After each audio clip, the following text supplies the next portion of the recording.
Me friends and ఫ్యామిలీతో సరదాగా బయటకు వెళ్ళటానికి కారు లేదా అయితే వెంటనే ఈ నెంబర్కి కాల్ చేయండి. నమస్తే, వెల్కమ్ టు సుమన్ టీవీ. నేను విష్ణు. ప్రస్తుతం మనతో పాటు పైసల ముచ్చట్లు మనీ మంత్రదండం పుస్తక రచయిత, certified financial planner Ram Prasad గారు ఉన్నారు. వారితో మాట్లాడదాం. సార్, రామ్ ప్రసాద్ గారు నమస్తే. సార్ నమస్తే విష్ణు గారు. సార్, ఇప్పుడు బుక్ చదివిన వాళ్ళు అంటే వాళ్ళు నేర్చుకున్న కొత్త విషయాల గురించి మీతో ఏమైనా షేర్ చేసుకున్నారా సార్? మేము ఇప్పటిదాకా ఈ విషయాలు చాలా వెనకబడ్డాము, తర్వాత ఇప్పుడు రియలైజ్ అవుతున్నాం అని.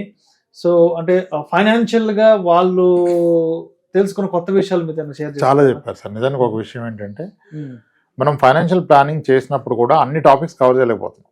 3 hours మాట్లాడితే కూడా అన్ని టాపిక్స్ కవర్ చేయలేము. ఈ బుక్ ఇవ్వటం వల్ల నేను ఫైనాన్షియల్ ప్లానింగ్ వచ్చిన వాళ్ళకి నేను ఇవ్వటం కానీ, మన దగ్గర ఆల్రెడీ ప్లానింగ్ అయిపోయి కొనుక్కున్న వాళ్ళు కానీ, ఇప్పుడు అన్ని టాపిక్స్ దాంట్లో కవర్ అవుతున్నాయి కదా.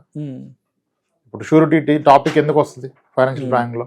షూరిటీ ఇవ్వద్దని టాపిక్ రాదు. నేను బుక్ లో షూరిటీ గురించి రాయగలిగాను. ఇప్పుడు ఇంతవరకు చిట్స్ కట్టిన వ్యక్తితో చిట్స్ గురించి డిస్కస్ చేయం, కానీ అక్కడ చిట్స్ గురించి రాసాం కదా. ఇప్పుడు ఇంకా కిడ్స్ లేని అతనికి కిడ్స్ ప్లానింగ్ గురించి మాట్లాడడం, కిడ్స్ ఎడ్యుకేషన్ గురించి. ఆడ కిడ్స్ ప్లానింగ్ గురించి చదువుతాడు కదా. సో కాబట్టి అన్ని టాపిక్స్ డిస్కస్ చేయాలంటే ఒక రోజు పడుతుంది. ఒక బుక్ ఒక వ్యక్తి చదవడానికి కూడా 1 day పడుతుంది. 10-12 hours పట్టవచ్చు ఆ బుక్ చదవడానికి. సో దానివల్ల నా లైఫ్ కూడా ఈజీ అయిపోయింది. ఓకే, అవునులే. ఇప్పుడు కొందరు బుక్ చదివి వస్తున్నారు ఫైనాన్షియల్ ప్లానింగ్. బుక్ అవైలబుల్ ఉంది కదా, ఏ అమెజాన్లోనో లేకపోతే మా ఆఫీస్కి వాట్సాప్ నెంబర్కి పింగ్ చేసి బుక్ తీసుకుని చదివి వస్తున్నారు. ఇప్పుడు చాలా కంఫర్టబుల్ పెరిగిపోయింది, చాలా కంఫర్ట్ పెరిగిపోయింది. ప్లానింగ్ కాస్త ఈజీ అయిపోతుంది బుక్ చదివి వస్తే. నిజానికి నాకు బాగా హెల్ప్ అయింది అది. సో స్ట్రెస్ స్ట్రెయిన్ తగ్గిపోతుంది. మన టాపిక్ చదివాను సార్, అవును సార్ మీరు చెప్పిందంటే ఈజీ కదా, లేదంటే అది అంత ఎడ్యుకేట్ చేయడం కష్టమైపోతుంది. Right right. సో అయితే అంటే ఇప్పటి వరకు వెల్త్ మేనేజ్మెంట్ జోలికి వెళ్ళని వాళ్ళకి, సరే 2025 నుంచి అయినా కొంత మనీ మేనేజ్మెంట్, వెల్త్ మేనేజ్మెంట్లో అడుగు పెడదాము, ఆ వైపుగా వెళ్దాం అనుకున్న వాళ్ళకి తక్షణమే మీరు ఇచ్చే సలహాలు, సూచనలు ఏంటి? ఇక్కడి నుంచి ప్రాపర్గా ప్లాన్ చేసుకుందాము, ఈ 2025 నుంచి అయినా కొన్ని కొత్త ఫైనాన్షియల్ రెజల్యూషన్స్ మనం ఇంప్లిమెంట్ చేద్దాం అనుకునే వాళ్ళకి రామ్ ప్రసాద్ గారు ఏం చెప్తారు? మీ ఇన్వెస్ట్మెంట్స్ని కాంప్లికేట్ చేయకండి, సింప్లిఫై చేయండి. ఎంత సింపుల్గా ఉంటే ఇన్వెస్ట్మెంట్ అంత మంచి రిటర్న్ వస్తుంది, అంత కంఫర్ట్ ఉంటుంది. ఓకే, సో సింప్లిఫైయింగ్ అంటే ఇప్పుడు people talk about asset allocation. గోల్డ్కి ఎంత వెయిటేజ్ ఇవ్వాలి, ఓకే, డెట్లో ఎంత పెట్టాలి, ఈక్విటీ ఎంత పెట్టాలి, ఇవన్నీ చెప్తారు కదా. అన్నీ అక్కర్లా. ఒక asset allocation fund, multi asset allocation fund, dynamic asset allocation ఫండ్లో పెట్టుకుంటే ఇవన్నీ ఫండ్ మేనేజర్ చేస్తాడు. మీకు ఈరోజు మల్టీ అసెట్స్ ఫండ్ చూస్తే ఆల్మోస్ట్ 50% ఈక్విటీ ఉంటే 14-15% డెట్లో ఉంది, కమాడిటీస్లో 13-14 ఉంది, క్యాష్ ఈక్విలెంట్లో ఒక 20% అట్లా కైండ్ ఆఫ్ ఉంది. అంటే డెట్ మీకు అసెట్ అలొకేషన్ మీరు ఫండ్ మేనేజర్కే స్కోప్ ఇస్తున్నారు కదా. Fund manager will do asset allocation for you కదా. అలా asset allocation funds and equity ఇన్వెస్ట్మెంట్ని through mutual fund is very easy. ఒక ఎక్స్పర్ట్ మేనేజ్ చేస్తాడు కదా, త్రూ మ్యూచువల్ ఫండ్స్ పెట్టుకోండి. ఒక విషయం అర్థం చేసుకోండి, ఇప్పుడు ఈక్విటీలో రిస్క్ ఉంది, ఈక్విటీలో రిస్క్ ఉంది, ఈక్విటీలో రిస్క్ ఉంది. ఎప్పుడు షార్ట్ టర్మ్లో. లాంగ్ టర్మ్లో ఈక్విటీలో రిస్క్ లేదు. మీరు ఒక నిర్ణయం తీసుకునే ముందు మీకున్న అన్ని అసెట్స్ కంపేర్ చేసి చూసుకోండి. ఇప్పుడు రియల్ ఎస్టేట్ గొప్పదా, గోల్డ్ గొప్పదా, మ్యూచువల్ ఫండ్ గొప్పదా? ఇదే కదా ఇంతకుముందు కూడా చేసాం. ఇప్పుడు సెన్సెక్స్ 1979లో స్టార్ట్ అయింది. ఎన్ని పాయింట్స్ స్టార్ట్ అయింది సెన్సెక్స్? 100 పాయింట్స్. ఈ రోజు ఎన్ని పాయింట్స్ ఉంది సెన్సెక్స్? ఆల్మోస్ట్ 80,000 వచ్చేసాం. 100 పాయింట్ల నుంచి 80,000 అంటే ఎన్ని రెట్లు పెరిగింది సార్? 800 రెట్లు పెరిగింది కదా. క్లియర్ కదా. సెన్సెక్స్ మాట్లాడుతున్నాం, ఇంకా యాక్టివ్ ఫండ్స్ ఏం మాట్లాడలే. ఓకే, 1979లో 10 గ్రామ్ గోల్డ్ ఎంత ఉంది? 940 రూపీస్ ఉంది. 10 గ్రామ్ గోల్డ్ 940 రూపీస్ 1979లో. ఇప్పుడు ఎంత ఉంది? అది కూడా 80,000 ఉంది. సెన్సెక్స్ ఎంత ఉందో గోల్డ్ కూడా అంతే ఉంది. ఎన్ని రెట్లు పెరిగిందమ్మా అంటే 80 రెట్లు పెరిగింది, 90 రెట్లు పెరిగింది, 80 రెట్లు పెరిగింది. ఇది 800 రెట్లు పెరిగింది. మరి ఏది ఎక్కువ పెరిగింది? 800 రెట్లు ఎక్కువ, 80 రెట్లు ఎక్కువ? 800 ఆబ్వియస్గా. సో దట్ ఈజ్ ది అంటే అంత ఎక్కువ రిటర్న్ వచ్చే అవకాశం ఉంది, but over a long run, not in small run. Similarly మీరు 1979లో కొన్న ల్యాండ్ ఎవరిదన్నా తీసుకోండి, ఒట్టి మాటలు చెప్పొద్దు, కోట్లు అయిపోయిందని చెప్పొద్దు. అప్పుడు ఎంత కొన్నాడు, ఇప్పుడు 800 రెట్లు పెరిగిందా? అది రైట్ వే ఆఫ్ కంపారిజన్. మనం కంపారిజన్ ఏం చేస్తున్నాం అంటే అన్నీ ఉండాలి అని చెప్పేసి మ్యూచువల్ ఫండ్లో 10,000 20,000 పడేసి 10 లక్షలు పెట్టి స్థలాలు పొలాలు ఇల్లు కోట్లు కొంటే కావదు. డైవర్సిఫికేషన్ అవ్వాలి, అసెట్ అలికేషన్ అవ్వాలి, ఒక డీసెంట్ అసెట్ అలికేట్ చేయాలి మీరు అన్నిట్లోనూ. నాకు ఓన్లీ ప్రాబ్లం ఏంటంటే నాకు అనిపించేది ఎస్ఐపి అందరూ పెడుతున్నారు కానీ పనికొచ్చే అమౌంట్ ఎవరు పెట్టట్లా. పనికొచ్చే అమౌంట్ పెట్టండి. మీ టోటల్ ఆస్తులు కనుక ఒక 4 కోట్లు ఉంటే దాన్నే మీరు ఇంకే తగ్గించలేరు కానీ కొత్తగా దాంట్లో ఒక 20% వరకు మ్యూచువల్ ఫండ్ తీసుకెళ్లే ప్రయత్నం చేయండి. ఇప్పుడు 1 కోటి రూపాయలు మ్యూచువల్ ఫండ్లో పెడితే 4 కోట్లు ఉన్న వ్యక్తికి 25% అవుద్ది. కానీ 4 కోట్లు ఆల్రెడీ మీరు పెట్టుకొని కొత్తగా 1 కోటి రూపాయలు పెట్టాలంటే ఈ 1 కోటి రూపాయలు చేసినప్పుడు అది 5 కోట్లు అవుద్దిగా. ఇక ఇప్పటి నుంచి ప్రతి రూపాయి పెట్టిన ఇది 1 కోటి అవుద్ది, అది 4 కోట్లు అవుద్ది. అప్పుడు ఓవరాల్ మీ నెట్వర్త్ 5 కోట్లు అవుద్ది. మ్యూచువల్ ఫండ్ 20% ఉంటుంది. Then you will get to know the power of it. 10,000 20,000 పెడితే పవర్ తెలవదు. మీరు దీన్ని ఒక డీసెంట్ అమౌంట్ తీసుకెళ్ళినప్పుడు will understand the power of it. ఆ కాన్ఫిడెన్స్ ఏంటి? 1 కోటి రూపాయలు మ్యూచువల్ ఫండ్లో ఉంటే మీ 1000 కింద 1 కోటి రూపాయలు ఉంది. 2 కోట్ల స్థలం ఉంటే 1000 కింద ఏమీ లేదు కదా. అప్పుడు అర్థమవుతుంది. సో డీసెంట్ అసెట్ అలొకేషన్లో భాగంగా మ్యూచువల్ ఫండ్కి మీరు చేసినప్పుడు ఇక్కడ నుంచి సంపాదిస్తున్న డబ్బులు ఎంత పడతా కాదు, మీకున్న మొత్తం ఆస్తులు ఎంత పెట్టారో ఆలోచించుకోండి. అలాగే ఎవరైనా ఇంతకుముందు మ్యూచువల్ ఫండ్స్ రిడీమ్ చేసి ఉంటాయి, ఒక 3 ఏళ్ల క్రితం 4 ఏళ్ల క్రితం ఎప్పుడు న్యూస్ విని కరోనాలో చేస్తుంటే ఒక పని చేయండి. ఆ రోజు రిడీమ్ చేసినప్పుడు ఎంత ఉంది అనేవి ఈ రోజు ఎంత ఉంది మీకు అర్థమవుతుంది కదా. అందుకే నేను చెప్తాను మ్యూచువల్ ఫండ్ డిస్ట్రిబ్యూటర్స్కి, ఎవరైనా మ్యూచువల్ ఫండ్స్ మేనేజ్ చేస్తే ఎవరైనా కస్టమర్ కనుక నాకు అర్జెంట్ అవసరం ఉంది నా డబ్బులు తీసేయమంటే అతని ఫండ్లో ఉన్న డబ్బుల్ని మొత్తం తీయకండి, ఒక 1000 రూపాయలు ఉంచండి.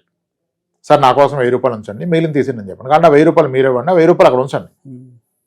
ఒక 4 years తర్వాత ఫోన్ చేయండి, సార్ మీరు తీసి అక్కడ బెటర్ కదా, అంతే ఇది ఎంత అడగండి, విషయం తెలిసిపోద్ది.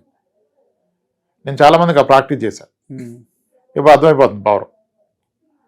సో ఒక వ్యక్తి 2021లో ఇల్లు కొంటున్నారు, లోన్ వస్తుంది, ఆయన లోన్ పెట్టండి, నాకు ఇష్టం లేదు లోన్ అన్నాడు. నేను ఎందుకు సార్ లోన్ పెట్టుకున్నా అంటే వెళ్ళా, మొత్తం రెడీ చేయమన్నారు. ఆయనకున్న 5 స్కీములు, 5 స్కీముల్లో 1000 ఉంచి రిమైనింగ్ కొట్టా. ఇప్పుడు ఆయన కొన్నది ఇక్కడ కాదు, ఎక్కడో టౌన్లో కొన్నారు. ఆయన కొన్నది ప్రాపర్టీ 30 లక్షలకి. ఈరోజు మా అంటే 38 లక్షలు అయింది అది. కానీ ఆయన తీసిన ప్రతిదీ డబుల్ అయిపోయింది, డబుల్ కన్నా ఎక్కువైపోయింది. ఇప్పుడు ఆ 1000 ఉంది కదా, ఉన్న 5,000 చూస్తే 12,500 ఉంది. ఇప్పుడు అర్థమైంది కదా విషయం. ఇప్పుడు తలదించుకుంటాడు ఆయన. ఆ రోజు చెప్తే విన్నారా? సో ఇట్లా ప్రతి సింప్లిఫై చేయాలి, కాన్సెప్ట్ని కాంప్లికేట్ చేయకూడదు. మీరు చూసే విధానం, క్యాలిక్యులేట్ చేసే విధానం మారాలి. సో ఎప్పుడు quick money, new year, new resolution, aggressive ఏం అవ్వదు. రైట్. అలాగే ఇన్సూరెన్స్ గురించి ఏదన్నా ఒక 2 నిమిషాలు పొరపాటున మాట్లాడుకుందామా? ఎందుకంటే మనం ఇన్సూరెన్స్ గురించి మాట్లాడితే నచ్చదు కాబట్టి. సరే, 2025 కొత్త సంవత్సరంలో ఇన్సూరెన్స్కి సంబంధించి ఏదైనా కొంత స్పేస్ ఇవ్వాలి, ఇన్సూరెన్స్ని కూడా తీసుకొచ్చి ఇక్కడ పెట్టాలి అనుకుంటే, టర్మ్కి సంబంధించి, మెడికల్ ఇన్సూరెన్స్కి సంబంధించి మరి మీరు ఏదైనా సలహాలు, సూచనలు? ఎవరు నచ్చపోయినా మాట్లాడదాం, మనం నచ్చపోయినా మాట్లాడదాం, మంచి విషయం కాబట్టి మాట్లాడదాం, ఇన్సాలని మాట్లాడదాం. హెల్త్ ఇన్సూరెన్స్ అందరూ అనుకున్నారు ఈరోజు కొంత తీసుకుంటే ఫ్యూచర్లో పెంచుకోవచ్చు అని. ఎస్, నిజానికి అన్ని సజావుగా సాగితే పెంచుకోవచ్చు, కానీ ఏదైనా గాడి తప్పితే పెంచుకోలేరు. అదేంటి, ఎందుకు పెంచుకోలేరు? డబ్బులు కడితే పెంచుతారు కదంటే, డబ్బులు కడితే హెల్త్ ఇన్సూరెన్స్ మీ కవరేజ్ పెంచరు. మీరు అప్పటి వరకు హెల్దీగా ఉంచితే పెంచుతారు. ఈ లోపు ఏదైనా ప్రాబ్లం వస్తే వాళ్ళు పెంచరు. ఇంకోటి, కొంతమంది ఎక్స్పర్ట్స్ కూడా చెప్తున్నారు ఎర్లీగా తీసుకుంటే హెల్త్ ఇన్సూరెన్స్ ప్రీమియం తక్కువ ఉంటుంది, మీ ఏజ్ పెరిగితే ప్రీమియం పెరుగుద్ది అని. తప్పది. ఎప్పుడు తీసుకున్నా అదే ప్రీమియం ఉంటుంది. అంటే ఆ రోజు ఉన్న ఏజ్ ప్రకారమే. ఇప్పుడు 30 ఏళ్ళ వయసు అతను పాలసీ తీసుకొని 45 ఏళ్ళు వస్తే ప్రీమియం ఎంత పెరుగుద్దో, 45 ఏళ్ళు అతను డైరెక్ట్గా పాలసీ తీసుకుంటే కూడా అదే ప్రీమియం ఉంటుంది.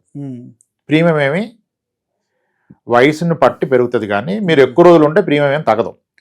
కానీ ఇక్కడ పాయింట్ ఏంటంటే, మరి అలా అయితే అప్పుడే తీసుకోవచ్చు కదా, ఇప్పుడు హెల్దీగా ఉన్నాం కదా అంటే, హెల్దీగా ఉన్నప్పుడే పాలసీ వస్తుంది. అది హెల్దీగా ఉన్నప్పుడే అడగాలి, ఇస్తారు కూడా. మేము హెల్దీగా ఉన్నాం, మా వయసు తక్కువ అంటాడు. జబ్బుకు వయసులో అయినప్పుడు నీ హెల్త్ పాలసీ తీసుకోవడానికి వయసు ఎక్కడ ఉంది? లేదు కదా. నువ్వు హెల్దీగా ఉంటే ఇప్పుడే తీసుకో. కంపెనీ పాలసీ ఉందన్న భ్రమలో బ్రతకొద్దు. కంపెనీ ఏం నీది కాదు, మీ మామగారి కంపెనీ కాదు కంపెనీ. ఆడిచ్చిన 5-6 లక్షలు ఎవడు ముక్కు సర్జరీ కూడా సరిపోదు. మన బెంగళూరులో ఒక ముక్కు సర్జరీ చేపించిన 4 లక్షలు అయింది. ముక్కు సర్జరీ ఏదో ఫ్యాట్ ఏదో ఫామ్ అయిందని తీస్తే కూడా 4 లక్షలు అయిపోయింది. ఓకే. సో కాబట్టి హెల్త్ ఇన్సూరెన్స్ అండర్ ఎస్టిమేట్ చేయొద్దు. హెల్దీగా ఉన్నప్పుడే వస్తుంది. 6 నెలల పిల్లడు కూడా ప్రాబ్లం రావచ్చు, 60 ఏళ్ళ అతను కూడా ప్రాబ్లం రావచ్చు. అయితే వయసు ఎక్కువ ఉన్న వాళ్ళకి కొంచెం పాసిబిలిటీస్ ఎక్కువ ఉంటాయి ప్రాబ్లమ్స్ వచ్చేది. సో హెల్త్ని సరిగా తీసుకోండి. అర్థం చేసుకోండి. హెల్త్ ఇన్సూరెన్స్ ప్రీమియమ్స్ పెరుగుతాయి కదా, పెరిగితే ఎట్లా కడుతుంది? హెల్త్ ఇన్సూరెన్స్ ప్రీమియమ్స్ పెరుగుతాయి. హెల్త్ ఇన్సూరెన్స్ ప్రీమియం ఎక్కడ పెరగదన్న గ్యారంటీ లేదు. ఇప్పుడు మనకు అమ్మేటప్పుడు చెప్పి మీకు 45లో పెరుగుద్ది, 40 తర్వాత 46లో, 51లో అని చెప్తారు. అలా ఏం లేదు, అది స్టాండర్డ్ ప్రాక్టీస్. కానీ ఇప్పుడు ఒక కంపెనీ కలెక్ట్ చేసిన ప్రీమియమ్స్ అన్నిటితో క్లెయిమ్స్ ఇవ్వాలి. ఈ ఇయర్ కలెక్ట్ చేసిన ప్రీమియమ్స్ క్లెయిమ్స్ సరిపడదు అనుకో, నెక్స్ట్ ఇయర్ ఎలా ఇస్తాడు వాడు? ఆడు పాకెట్ నుంచి పడ్డాడు. It is the pooling of risk. ఆడు అందరికి ప్రీమియం పెంచేస్తాడు. కాబట్టి సో ప్రీమియం తక్కువ ఉంటే తీసుకుందాం ఆలోచన పక్కన పెట్టండి. ఇప్పుడు ఒక కంపెనీ ప్రీమియం తక్కువ ఇచ్చింది, ఆడు కొత్తగా మార్కెట్లోకి వచ్చాడు, మార్కెట్ షేర్ అక్వైర్ చేయాలి, సో అందుకని తక్కువ ప్రీమియంలు ఇస్తాడు. నిజమే, అప్పుడు తీసుకుంటాం. కానీ తక్కువ ప్రీమియంలో వచ్చినప్పుడు తక్కువ ప్రీమియం కంటిన్యూ చేస్తాడని చేయలేకపోవచ్చు. ఇప్పుడు రేపు కలెక్టెడ్ ప్రీమియమ్స్ కనుక క్లెయిమ్ సరిపోతే ఈయన అమాంతం పెంచేస్తాడు. అప్పుడు ఇంతకుముందు మీరు ఎక్కువ ఉంది అనుకున్నాక ఇది ఎక్కువ అవుద్ది, అప్పుడేముంది సార్ మనం పోర్ట్అవుట్ అయిపోదాం అనుకుంటారు. అవదు, పోర్ట్అవుట్ మీ ఇష్టం కాదు. ఈ లోపల హెల్త్ ప్రాబ్లమ్ వస్తే పోర్ట్అవుట్ అవ్వలేదు. కాబట్టి చాలా కేర్ఫుల్గా హెల్త్ ఇన్సూరెన్స్ రివ్యూ చేసుకోవాలి. చాలా కేర్ఫుల్గా రివ్యూ చేసుకోవాలి. ఎంప్లాయర్ పాలసీ ఉన్నా తీసుకోవాలి. ఎంప్లాయర్ పాలసీ 5-6 లక్షలు ఉంటుంది, దాన్ని అసలు కన్సిడర్ చేయొద్దు. అండ్ ఒకేసారి తీసుకున్నప్పుడు ఎక్కువ తీసుకోండి, తక్కువ తీసుకుంటే మళ్ళీ ఎక్కువ పెంచే అవకాశం ఉండకపోవచ్చు.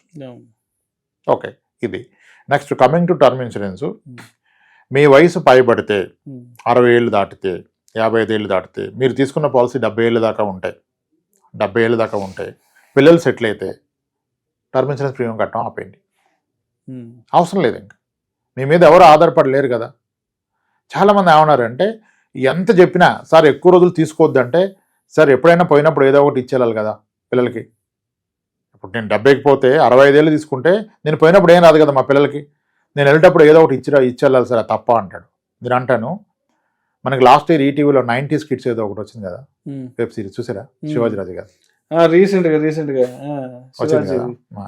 దాంట్లో ఒక సీన్ ఉంటుంది, వాళ్ళ మామ వెళ్తే డబ్బులు ఇస్తారని ఎప్పుడు పోతారని చూస్తారు. టర్మ్ ఇన్సూరెన్స్ తీసుకుని అదే పరిస్థితి. పోయినప్పుడు డబ్బులు ఇస్తారంటే ఎప్పుడు పోతారని చూస్తారు కదా. ఎందుకు అలా చేస్తున్నారు మీరు? టర్మ్ ఇన్సూరెన్స్ బాధ్యతలు తీరినాక వద్దు. మీకు బాధ్యతలు పెరిగి మధ్య వయసులో ఉంటే మీరు కవరేజ్ పెంచుకోండి. లాస్ట్ ఇయర్ మీ శాలరీ 60,000, అప్పుడు మీకు ఎలిజిబిలిటీనే 1 crore మించి రాలే, 1 crore తీసుకున్నారు. ఇప్పుడు ఇంకో రెండో కిడ్ పుట్టాడు, కొత్తగా హోమ్ లోన్ తీసుకున్నారు, కార్ లోన్ తీసుకున్నారు, శాలరీ 1,20,000 అయిపోయింది. ఇప్పుడు ఇంకొక 1 crore యాడ్ చేయండి. అంటే ఫ్రెష్గా తీసుకోవాల్సిందే. మీకు టర్మ్ ఇన్సూరెన్స్లో పాత పాలసీని మాడిఫై చేయరు. ఏ రోజు ఆ రోజే వ్యాపారం. అక్కడ ఈ రోజు వయసుకి మీ హెల్త్ కండిషన్కి బట్టి ప్రీమియం ఫిక్స్ అవుద్ది, అదే ఉంటుంది లైఫ్ టైం. ఇంకోటి ఉంది మళ్ళీ, సార్ ఇప్పుడు టర్మ్ ఇన్సూరెన్స్ ప్రీమియం అయితే పెరగదు కదా, హెల్త్ ఎందుకు పెరుగుతుంది అంటారు. లైఫ్ ఇన్సూరెన్స్ ఇది లెవెల్ ప్రీమియం పాలసీ, మీకు ప్రీమియం పెరగదు. ఎందుకు పెరగదు అంటే, ఇప్పుడు ఒక వ్యక్తికి 1 crore పాలసీ ఇస్తే పోతే ₹1 కోటి ఇస్తాడు లైఫ్ ఇన్సూరెన్స్, అతను 2 కోట్లు ఇవ్వడు. కానీ హెల్త్ ఇన్సూరెన్స్ 10 లక్షలు తీసుకున్నప్పుడు ప్రాబ్లం వచ్చింది అనుకోండి, డయాలసిస్ అయింది అనుకోండి, ఎవ్రీ ఇయర్ 10 lakhs వాడుకోవచ్చు. నీ పాలసీ 10 లక్షలు ఉంటే ₹1 వాడుకోవచ్చు, 2 కోట్లు వాడచ్చు, హెల్త్లో లైఫ్ టైం వాడుకోవచ్చు కదా. కానీ లైఫ్ ఇన్సూరెన్స్లో ఒక్కసారే కదా, కాబట్టి దాని premiums are level premium. Health insurance premiums are not level premiums. ఇవి ఎప్పుడైనా పెరగవచ్చు, పెరుగుతుంది. ఈరోజు 30,000 ఉన్న పాలసీ ఫ్యూచర్లో 2 లక్షలు అవుద్ది ప్రీమియం, అప్పుడు కూడా కట్టాల్సిందే. ఇది కట్టినంటే అలాగే ట్రీట్మెంట్ కూడా అప్పుడు 30 లక్షలు 40 లక్షలు అవుతుంది కదా, కట్టలేం కదా, ఇదే కట్టుకోవాలి. అది కట్టలేనప్పుడు ప్రీమియం కట్టుకోవాలి. నేను ప్రీమియం కట్టలేనంటే క్లెయిమ్ అప్పుడు ఎలా కడతాడు? సో హెల్త్ని టర్మ్ని చాలా క్లియర్గా అండర్స్టాండ్ చేసుకోవాలి. You talk to the agent who is near by you. ఎవరిని ఏజెంట్ నియర్గా ఉంటే ఆయనతో కూర్చోండి, అర్థం చేసుకోండి, ఆయన స్కోప్ ఇవ్వండి, భయపెట్టకండి. ఎంత అయితే నాకు అవ్వదని చెప్పకండి. ముందు ఏజెంట్తో కూర్చున్నప్పుడు సార్ ఎంత తీసుకుంటే మంచిది, సాధ్యమంత ఎక్కువ ఉండి ఎంత తీసుకోవాలి సార్, ఎలా సార్ అని ఆయన అడగండి సొల్యూషన్. కానీ ఆయన బెదిరిస్తే ఆయన ఎవడో, నేను అంత కట్టలేనంటే ఏదో ఒకటి ఇచ్చి వెళ్ళిపోతాడు. ఏదో ఒకటి ఇస్తే కమిషన్ వస్తుంది కదా, మరి ఎక్కువ చెప్తే మీరు తీసుకోరు కదా, తర్వాత మనమే సఫర్ అవ్వాలి. సో నియర్ బై ఏజెంట్ దగ్గర ఎవరైనా హెల్త్ ఇన్సూరెన్స్ ఏజెంట్ కనబడితే గట్టిగా పట్టుకొని పాలసీ కొనేసుకోండి.